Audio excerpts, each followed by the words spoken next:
अधिक मास की परमा एकादशी व्रत की कथा। सभी को मेरा जय श्री कृष्ण। चंदवा से मंजूषा दुबे बोल रही हूँ। अधिक मास की कृष्ण पक्ष की एकादशी का नाम परमा एकादशी है।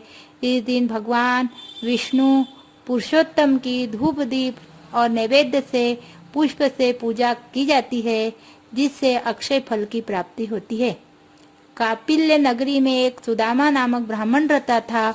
उसकी स्त्री पवित्रा बड़ी पतिव्रता थी, लेकिन ब्राह्मण अपने पूर्व जन्म से किसी कारण बड़ा दरिद्री था। वे दोनों भिक्षा से ही बड़ी मुश्किल से अपने जीवन का निर्वाह करते थे।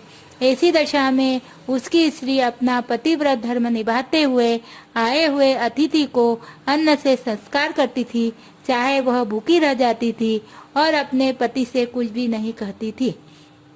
एक दिन पत्नी की दुर्बलता को देखकर उसने कहा, हे प्रिय, बिना धन के जीवन निर्वाह कैसे होगा? यदि कहो तो मैं परदेश जाकर कुछ उद्यम करके धन कमा लाऊं। पवित्रा बोली, हे स्वामी, पति की आज्ञा का पालन करना ही पत्नी का कर्तव्य है। आपकी आज्ञा से मैं कहती हूँ, शास्त्रों के अनुसार जो मनुष्य पूर्व जन्म में दान आदि करता है, वही दूसरे जन्म में पृथ्वी पर प्राप्त करता है। बिना पूर्व संस्कारों के कुछ भी नहीं मिलता। मेरी समझ में आप यहीं रहकर उद्यम करें। मुझसे आपका वियोग भी नहीं सहा जाएगा, क्योंकि पति के माता पिता भाई सास ससुर आदि जन रिश्तेदार स्त्री को कुदृष्टि से देखते हैं, इसलिए आप यहीं रहे। भाग्य से सब कुछ मिलेगा। पत्नी की बात सुनकर वही रहने लगा। एक दिन उसके यहाँ कौंडिन्य मुनि आए।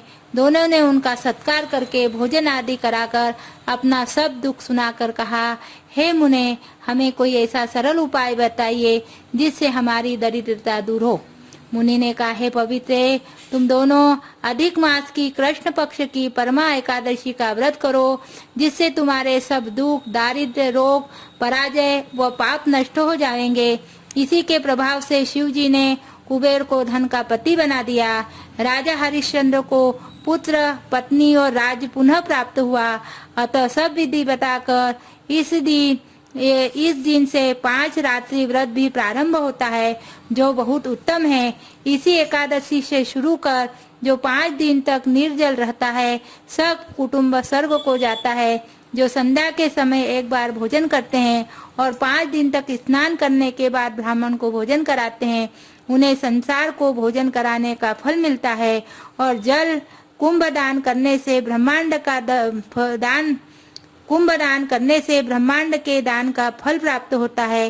तिल पात्र दान करने से तिलों की संख्या के बराबर कष्ट मिटते हैं। धृत का दान करने से स्वर्ग सुख भोगता है। ऐसा करने से तुम दोनों समस्त सिद्धियों को प्राप्त होगी, और अन्न दान से स्वर्ग को प्राप्त होता है।